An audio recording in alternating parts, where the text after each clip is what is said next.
El motor del SUV destartalado chasqueaba mientras se enfriaba, un metrónomo metálico contando los segundos en un mundo que, por lo demás, había dejado de moverse. Bruno apagó el motor y se quedó sentado un momento, escuchando. El silencio en la naturaleza rara vez está vacío. Por lo general, es un tejido de viento, insectos y llamadas lejanas de aves. Pero aquel silencio era pesado. Un peso físico que presionaba sobre el techo del coche. Los abetos se alzaban como púas de hierro contra un cielo del color de la pizarra mojada. Nada se movía entre la maleza. El bosque contenía la respiración. O quizás se hacía el muerto. Bruno salió. Sus botas se hundieron ligeramente en la grava del borde del camino. Se ajustó el cuello de su chaqueta de lona contra el frío húmedo. A 100 yardas más adelante, una línea de cinta amarilla ondeaba sin fuerza entre dos pinos. Junto a ella estaba el sheriff Aurelio. El agente parecía más viejo que la última vez que se habían visto. Su cintura se había ensanchado y su cabello canoso se afinaba bajo el viento. Sostenía un cigarrillo con dedos temblorosos. La ceniza crecía larga y precaria antes de caer sobre sus pantalones de uniforme. No la sacudió. No estaba mirando el cuerpo en el suelo. Estaba mirando la línea de árboles, con los ojos acuosos y muy abiertos. «Llegaste rápido», dijo Aurelio, con la voz áspera por el humo y los nervios. Por fin miró a Bruno. Una esperanza desesperada parpadeó en su mirada. «Dime qué es un oso, Bruno». «Un grizzly fuera de control. Puedo encargarme de un oso». Bruno pasó por debajo de la cinta sin responder. Se acercó al montículo de tierra donde yacía el guardabosques local. No era un oso. El cuerpo no había sido consumido. Los depredadores comen. Los monstruos destruyen. El pecho del guardabosques había sido hundido hacia adentro.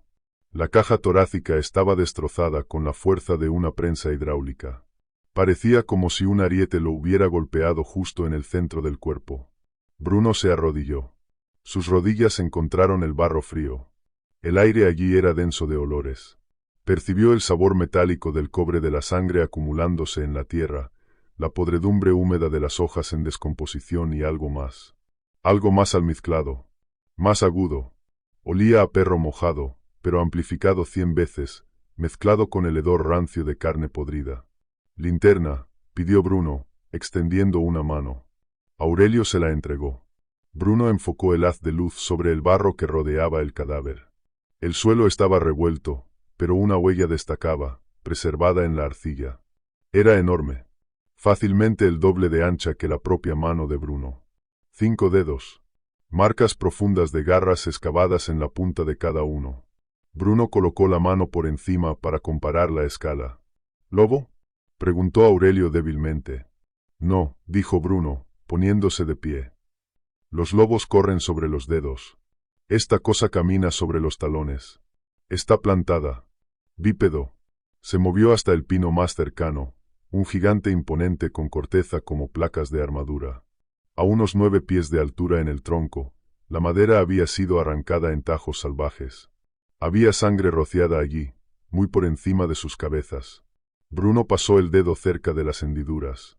La criatura había lanzado al guardabosques con una fuerza imposible, o lo había golpeado desde arriba. Pero fueron las marcas en sí lo que lo heló. No eran el arañazo caótico de un animal afilándose las garras. Eran rítmicas. A resoplido. 3 líneas profundas. Un espacio. 3 líneas profundas. Era una marca territorial. Una señal de advertencia. Bruno sacó unas pinzas y una pequeña bolsa de evidencia del bolsillo. Atrapado en una astilla de corteza había un mechón de pelo. Era áspero, rígido como alambre, y del color del acero pulido. Lo selló dentro de la bolsa. Detrás de él, Aurelio emitió un sonido ahogado y apartó la mirada. Su nuez subió y bajó. «¿Hora de la muerte?», preguntó Aurelio. Bruno tocó el borde de la huella. El barro se había endurecido por encima, pero el centro seguía pegajoso. «Hace unas 6 horas. Al amanecer. Están activos en las horas crepusculares, cuando pasan de la noche al día». La voz del sheriff se quebró. Bruno se limpió las manos con un trapo que sacó del bolsillo. «No es un oso, Aurelio. Tú lo sabes».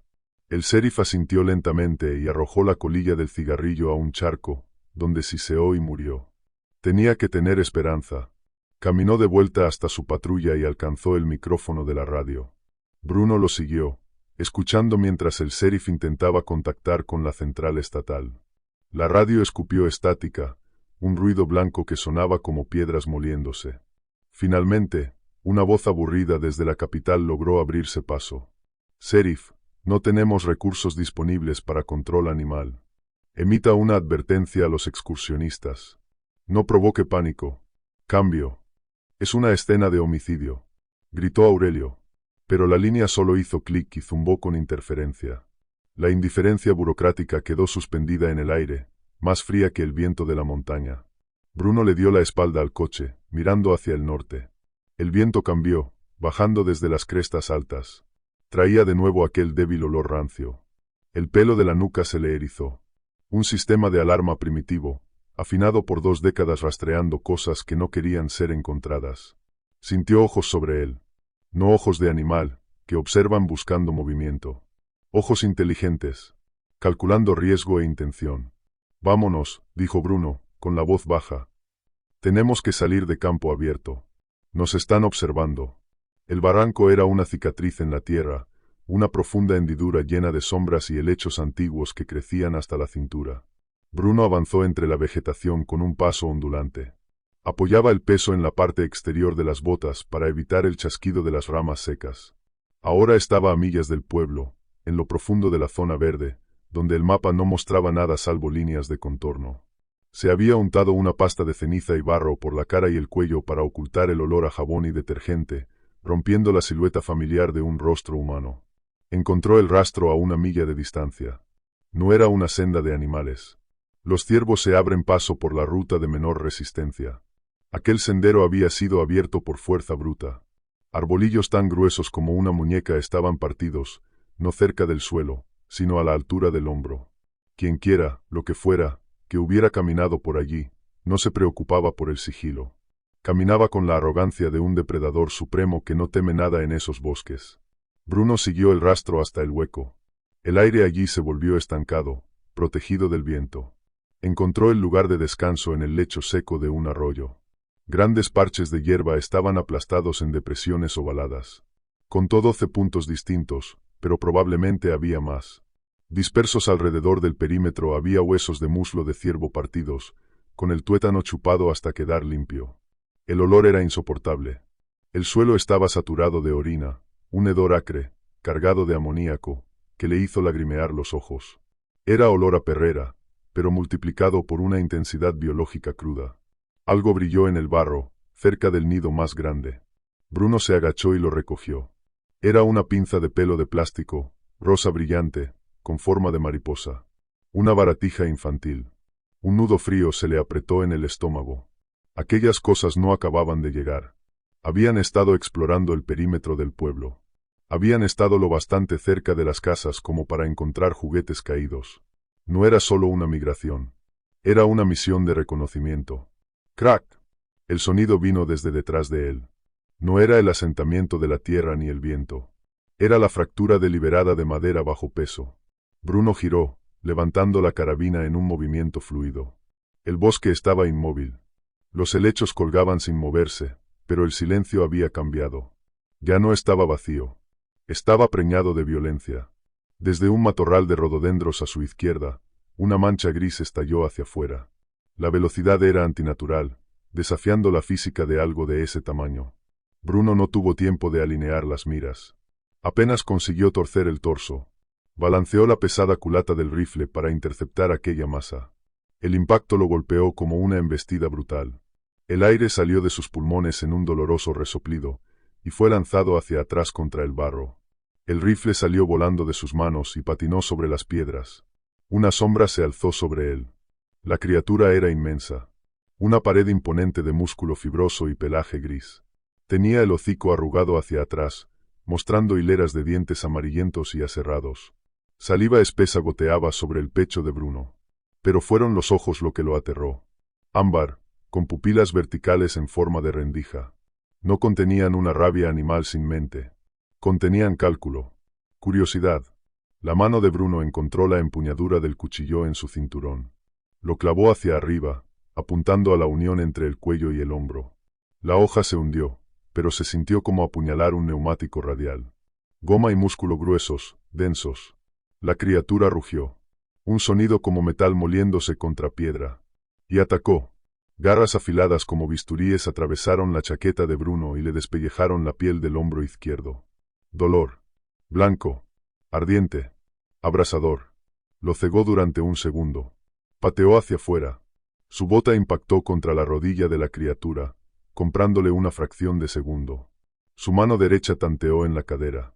Los dedos se cerraron alrededor de la empuñadura de su arma corta. La sacó y disparó a ciegas contra el costado de la criatura. ¡Van! ¡Van! Los disparos fueron ensordecedores dentro del barranco. La bestia soltó un aullido, un sonido extrañamente agudo, y saltó hacia atrás. No cayó. Simplemente desapareció entre la maleza con la misma velocidad aterradora con la que había llegado.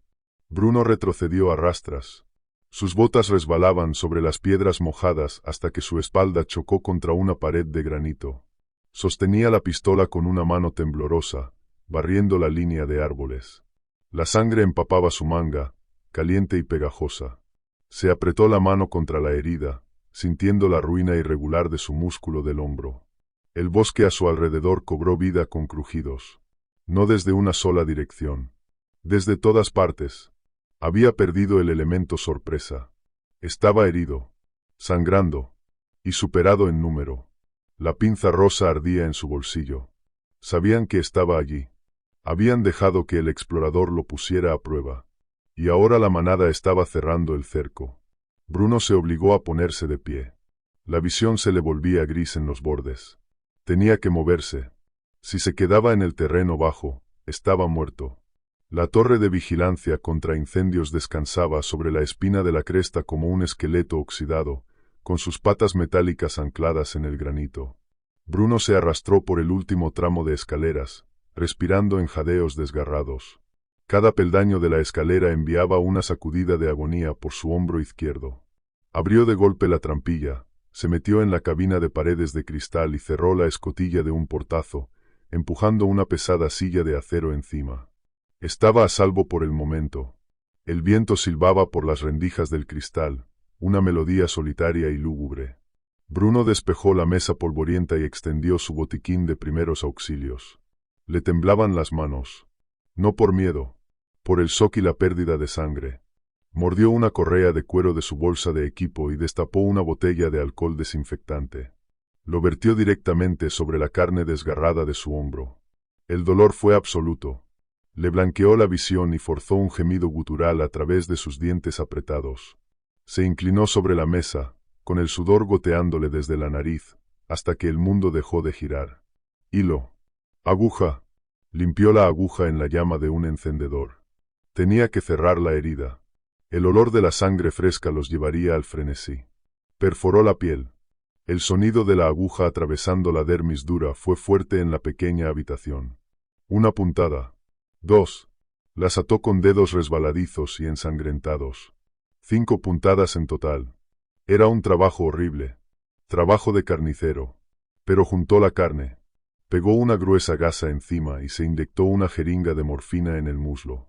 Afuera, el sol empezó a hundirse bajo el horizonte. Las montañas se volvieron púrpuras.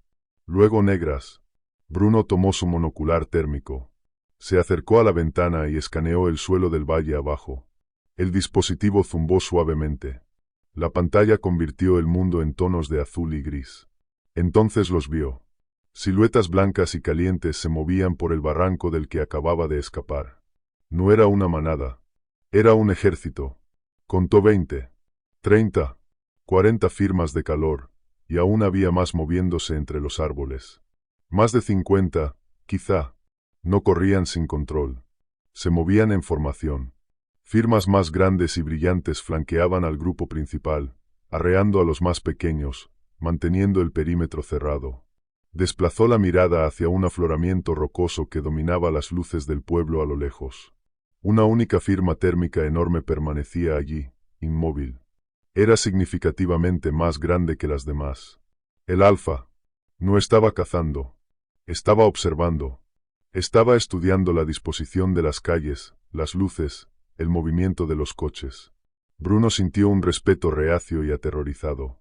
Aquello era un general inspeccionando un campo de batalla. Sacó un mapa topográfico de su chaleco y lo extendió sobre la mesa. Destapó un bolígrafo con los dientes. Trazó el barranco, la cresta y la ubicación del alfa. Dibujó un vector. La línea apuntaba directamente al centro de Arroyo de Hierro. El pueblo estaba situado en un cuello de botella geográfico. Las montañas eran demasiado empinadas a ambos lados. Para migrar hacia el sur, la manada tenía que atravesar el pueblo. Y no iban a pasar a escondidas. Iban a abrirse camino. Bruno miró el mapa. En la torre no tenía radio útil. No tenía señal de celular. Era el único que conocía la escala de lo que se avecinaba. Si se quedaba en la torre, quizás sobreviviría la noche. Pero el pueblo, las familias, los niños, el sheriff, todo sería un matadero al amanecer. Miró su reloj.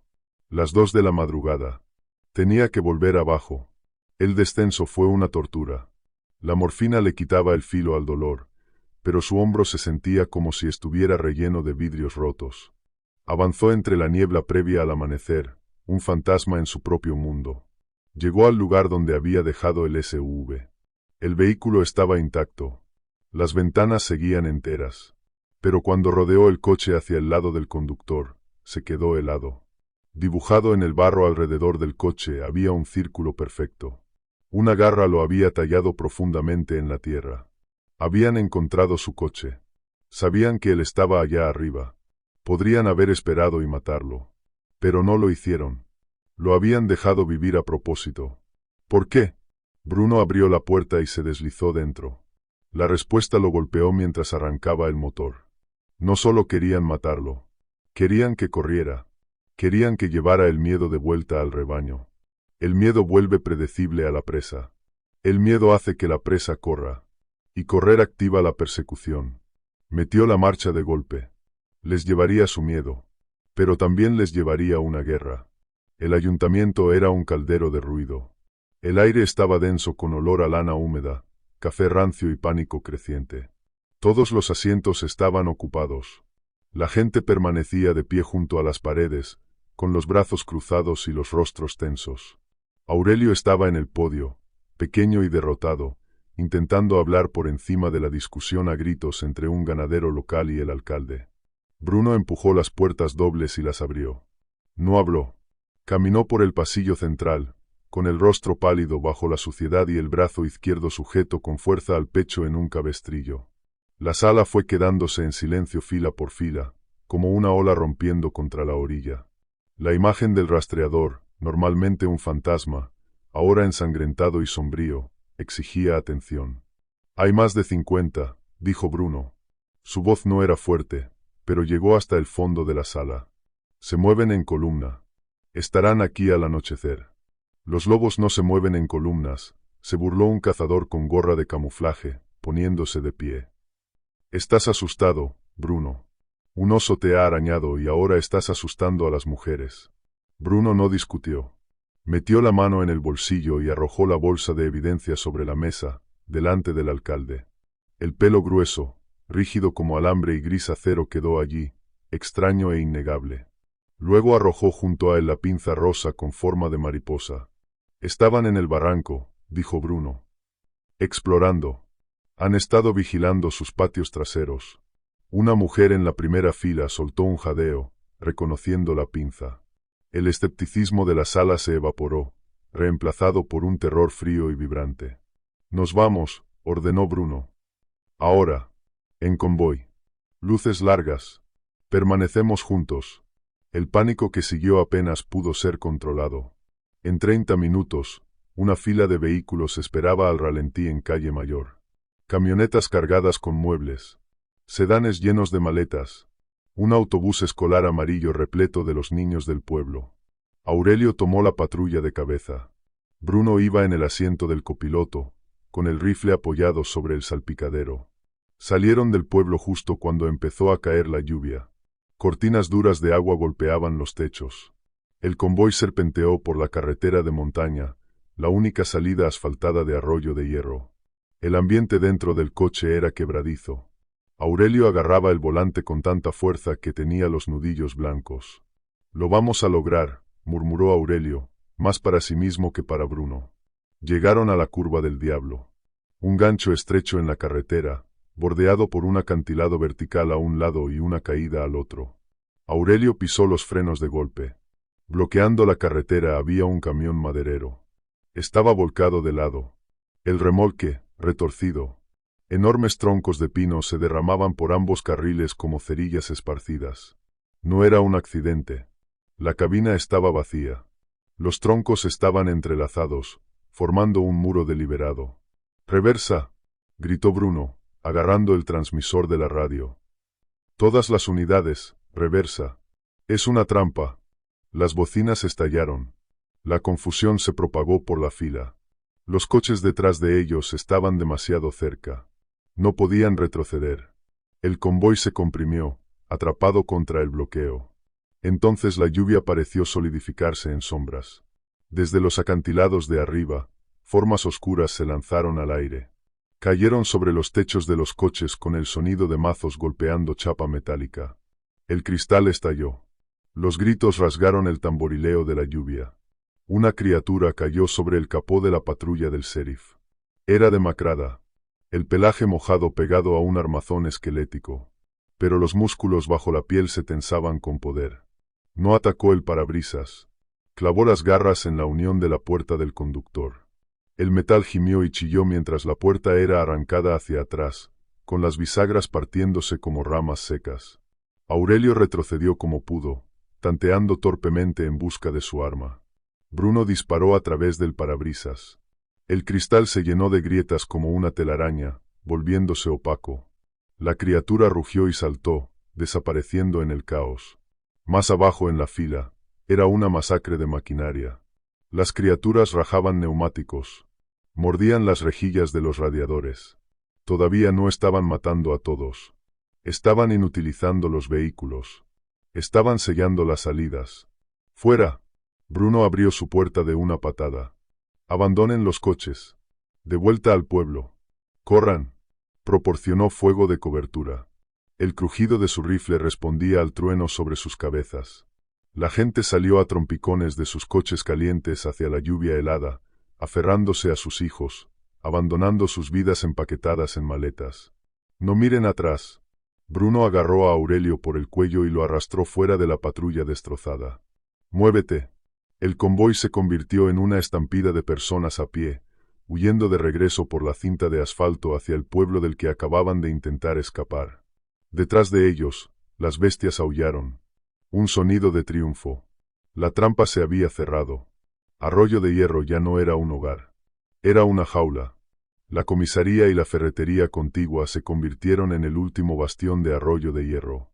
La ilusión de seguridad había desaparecido, arrastrada por la lluvia y por la visión del metal retorcido en la carretera de montaña. Los supervivientes estaban apiñados en el vestíbulo de la comisaría y en los pasillos de la tienda, temblando, empapados y despojados de esperanza. Bruno tomó el mando porque nadie más podía hacerlo. Aurelio estaba catatónico, sentado en un banco, mirando fijamente sus manos. Bruno se subió a un escritorio, con la voz cortando los sollozos. «Escúchenme. Aquí tenemos muros de piedra. Tenemos luz. Tenemos armas. Si quieren vivir para ver el amanecer, trabajen ahora». Los organizó sin piedad. Los hombres en condiciones fueron enviados a la ferretería para vaciar los estantes. Regresaron con madera contrachapada, listones de 2x4 y cajas de clavos de 10 penny. El sonido de los martillos empezó a llenar el aire, un ruido industrial desesperado y rítmico. Clavaron tablas sobre las ventanas de la planta baja, superponiendo la madera, hundiendo tornillos largos en los marcos. Bruno reunió a los dueños de armas. Era un grupo desigual. Granjeros con escopetas de doble cañón, cazadores con rifles de cerrojo para ciervos, unas cuantas pistolas. «Munición», ordenó Bruno. Era malo. Tenían mucha munición de perdigón, que solo molestaría a las criaturas. Tenían cartuchos de posta limitados y aún menos balas sólidas. Bruno dibujó el contorno tosco de una bestia bípeda en una pizarra blanca. Golpeó la cabeza con un trozo de tiza. «No apunten aquí. Sus cráneos son gruesos, inclinados. Las balas rebotarán. Apunten aquí. Rodeó las caderas y las rodillas. Destrocen la estructura ósea. Si no puede correr, no puede pelear. Si no puede mantenerse en pie, podemos rematarlo. En la parte trasera de la ferretería, un grupo mezclaba químicos. Bruno había prohibido las bombas caseras. Demasiado riesgo de fuego amigo.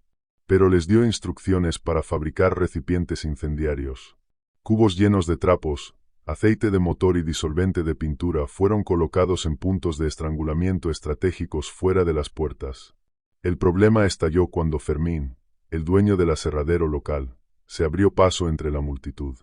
Tenía la cara roja y venía flanqueado por 2 de sus empleados. «Me llevo a mis hombres y mis armas a mi casa», escupió Fermín. «Está en la colina. Terreno alto. No voy a morir en esta ratonera con la chusma. Si cruzas esa puerta, mueres solo», dijo Bruno con calma. «Y le quitas armas al grupo. Intenta detenerme». Fermín levantó una escopeta. Un clic resonó en la habitación. Aurelio se había puesto de pie. Sostenía firme su revólver de servicio, apuntando al pecho de Fermín. Los ojos del sheriff estaban claros otra vez.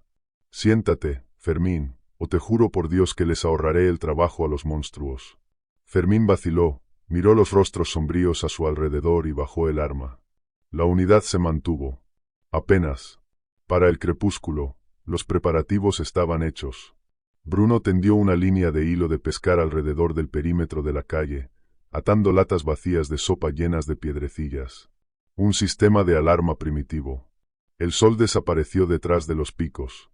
Las luces del pueblo seguían encendidas, proyectando sombras largas y antinaturales. La niebla empezó a bajar desde las laderas, una manta blanca que tragaba el mundo más allá de 20 yardas. Bruno estaba de pie sobre el techo de la comisaría, vigilando la bruma. El silencio regresó, más profundo que antes. Era el silencio de un depredador conteniendo la respiración antes de saltar. El reloj de la pared pasó de las 10 de la noche. La espera era peor que la lucha. Cada crujido del edificio asentándose sonaba como un paso. El sonido fue pequeño, miserable. Una lata golpeando contra el pavimento. Dentro de la comisaría, 50 cabezas se levantaron de golpe. El aliento quedó atrapado en las gargantas. La niebla afuera era densa, arremolinándose bajo el resplandor de las farolas. Bruno miró por una abertura entre las tablas de una ventana.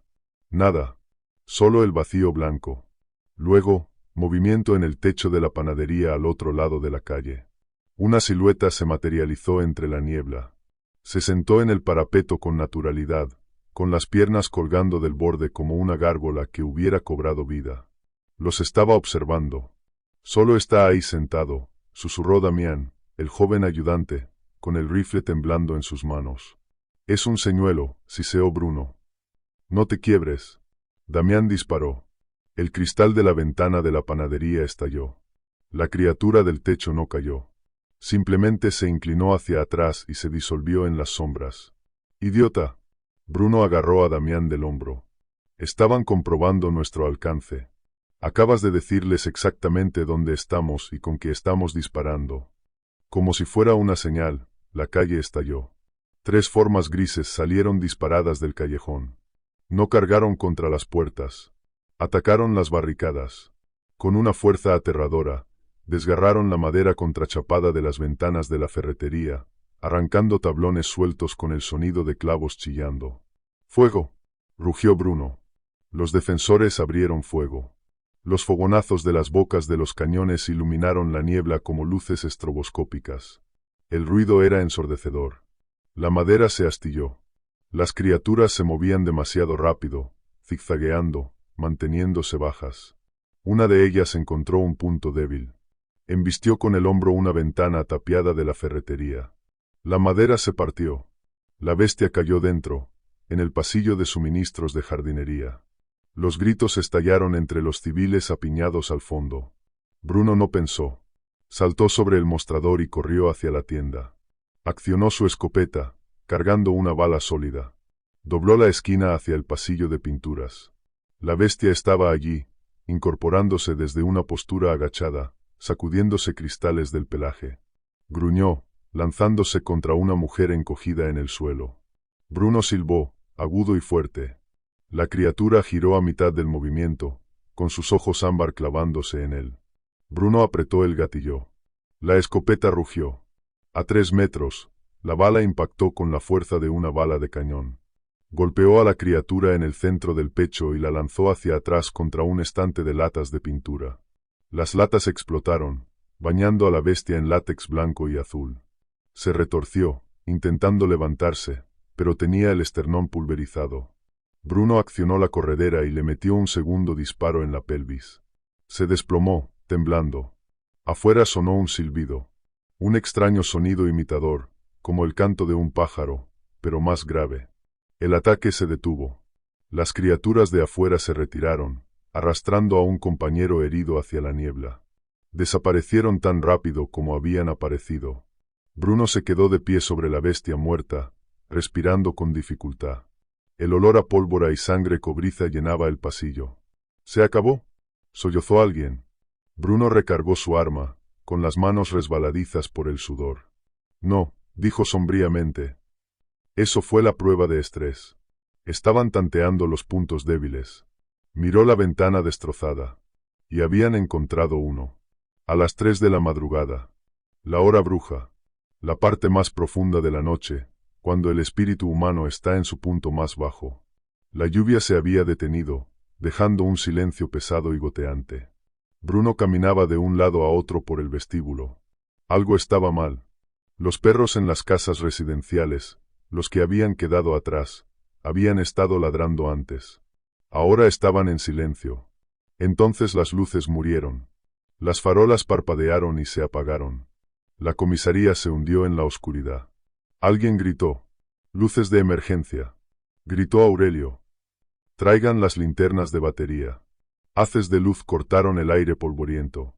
«Cortaron la electricidad», dijo Bruno, comprendiendo la inteligencia necesaria para una maniobra así. «Saben que dependemos de la vista». Un sonido empezó sobre ellos. Un golpeteo rítmico. No en la calle. En el techo. Sonaba como granizo, pero más pesado. Golpe. Rasguño. Golpe. Vienen desde arriba, gritó Bruno. Vigilen los tragaluces. El cristal se hizo añicos sobre sus cabezas. Formas oscuras se derramaron por las rejillas del techo, cayendo al vestíbulo. Los disparos estallaron, caóticos y ciegos. Pero era una distracción. Un estruendo masivo sacudió el edificio. La pared trasera de la comisaría, el viejo muro de ladrillo que daba al callejón, explotó hacia adentro. Polvo y mortero salpicaron la habitación. A través del agujero entró el Alfa. Era una pesadilla hecha carne. Medía casi 2,5 metros de altura. Su pelaje estaba enmarañado sobre viejas cicatrices. Le faltaba una oreja, arrancada. No se apresuró. Entró en la sala a grandes zancadas, apartando de un manotazo un pesado escritorio de roble como si fuera cartón. «Rodéenlo», gritó Bruno, levantando la escopeta. El Alfa se movió con una velocidad aterradora para su tamaño. Cruzó la sala en 2 zancadas y golpeó a Aurelio con el dorso de la mano, lanzándolo contra una pared. Bruno disparó, pero la bestia se retorció, recibiendo el tiro en la carne del hombro. Ni siquiera redujo la velocidad. Se estrelló contra Bruno. La escopeta salió volando de sus manos. Bruno golpeó el suelo y sintió como una costilla se partía con un crujido repugnante. El aire se le escapó. Retrocedió a rastras, deslizándose sobre el suelo pulido. El Alfa se alzaba sobre él, con baba goteando de sus fauces. Levantó una mano con garras para rematarlo. La mano de Bruno rozó una bolsa de lona que uno de los ayudantes había dejado caer durante la retirada. Un mango naranja fluorescente sobresalía. Una pistola de bengalas. No tenía tiempo de apuntar. Agarró la empuñadura, la levantó y apretó el gatillo. La bengala impactó directamente en la boca abierta del Alfa. El fósforo se encendió con un resplandor rojo cegador. La bestia se tambaleó hacia atrás, retorciéndose. Un rugido de agonía amortiguada gorgoteó en su garganta mientras el fuego ardía desde dentro hacia afuera. El humo salía a chorros de sus mandíbulas. La luz repentina y cegadora confundió a la manada. La imagen de su líder invulnerable ardiendo y tambaleándose en pánico rompió su coordinación. «¡Dispárenle! ¡Dispárenle al hijo de puta!», gritó Bruno, tosiendo sangre. Todas las armas de la sala se volvieron contra el gigante en llamas. Una lluvia de plomo martilló al alfa. Se tambaleó, chocó contra un pilar de soporte y finalmente cayó. Un montón humeante y convulso de pelaje y músculo. La manada, al ver caer al alfa, vaciló. Sin el alfa, la inteligencia de grupo se rompió. La cohesión táctica se hizo pedazos. Ya no eran un ejército. Solo eran animales, sin líder y con miedo al fuego. Giraron y huyeron, saltando de vuelta por los tragaluces y por la pared rota, desapareciendo en la noche. El sol salió gris y frío, filtrándose a través de la niebla que se aferraba a las ruinas de Arroyo de Hierro. El silencio había regresado. Pero era el silencio del agotamiento, no de la anticipación. Bruno estaba sentado en los escalones de la comisaría. La doctora Salazar, la médica del pueblo, estaba terminando de vendarle las costillas. Bruno intentó encender un cigarrillo, pero las manos le temblaban demasiado. Aurelio, con un brazo roto y el rostro amoratado, se inclinó y se lo encendió. «Gracias», exhaló Bruno, con el humo mezclándose con la niebla de la mañana. La calle era un cementerio de metal. Los cadáveres de las criaturas estaban dispersos entre los escombros. Formas negras sobre el asfalto mojado. El sonido de rotores cortó el aire. Un helicóptero negro ladeó sobre las montañas, seguido por otros dos. Marcas estatales. Luego llegaron los camiones blindados. No venían a rescatar. Venían a borrar pruebas. Hombres con equipo táctico sin identificar inundaron el pueblo. Se movían con una velocidad eficiente, practicada. No ofrecieron mantas ni café. Empezaron a meter los cuerpos de las criaturas en bolsas, cargándolos en camiones refrigerados. Un hombre de traje se acercó a los escalones. Miró a Aurelio. Luego a Bruno. «Un problema de control animal», dijo el del traje. «Migración de osos rabiosos combinada con una fuga de gas que causó alucinaciones. Histeria colectiva». Aurelio se rió. «Un sonido amargo y seco. ¿Así lo van a llamar?» «Eso es lo que dice el informe, Sheriff», dijo el hombre del traje, con ojos muertos y planos. «Firme aquí». Lo limpiaron todo. Para el mediodía, los cuerpos habían desaparecido. La sangre fue lavada. Los supervivientes estaban siendo interrogados, intimidados hasta el silencio. Bruno arrojó su bolsa a la parte trasera del SUV. El parabrisas estaba agrietado, pero aguantaría. No se iba a quedar para los agradecimientos. No se iba a quedar para el encubrimiento. «¿Te vas?», preguntó Aurelio, de pie junto a la ventana del conductor. «El trabajo está hecho», dijo Bruno. «Los rastreé. Los detuvimos». «¿A dónde irás?». Bruno asintió hacia el norte. «No murieron todos. Bruno, el alfa está muerto. Pero la manada solo se dividió. Todavía se están moviendo». Metió la marcha y salió del pueblo. Las excavadoras ya habían retirado el camión maderero de la curva del diablo. La carretera estaba abierta. Al pasar junto al letrero que decía saliendo de Arroyo de Hierro, Bruno redujo la velocidad. Colgado del poste metálico, balanceándose suavemente con el viento, había un collar rojo de perro con una placa de latón. Un trofeo dejado por la manada en retirada. Un recordatorio. Bruno tocó el vendaje fresco en su hombro. Miró por el retrovisor, viendo cómo el pueblo desaparecía en la niebla. Alargó la mano hacia el dial de la radio. La estática siseó. Entonces un informe meteorológico logró abrirse paso. «Fuertes tormentas avanzan hacia los condados del norte esta noche. Se recomienda a los residentes permanecer en interiores». Bruno presionó el acelerador. Iba hacia el norte. La cacería no había terminado. Apenas acababa de empezar.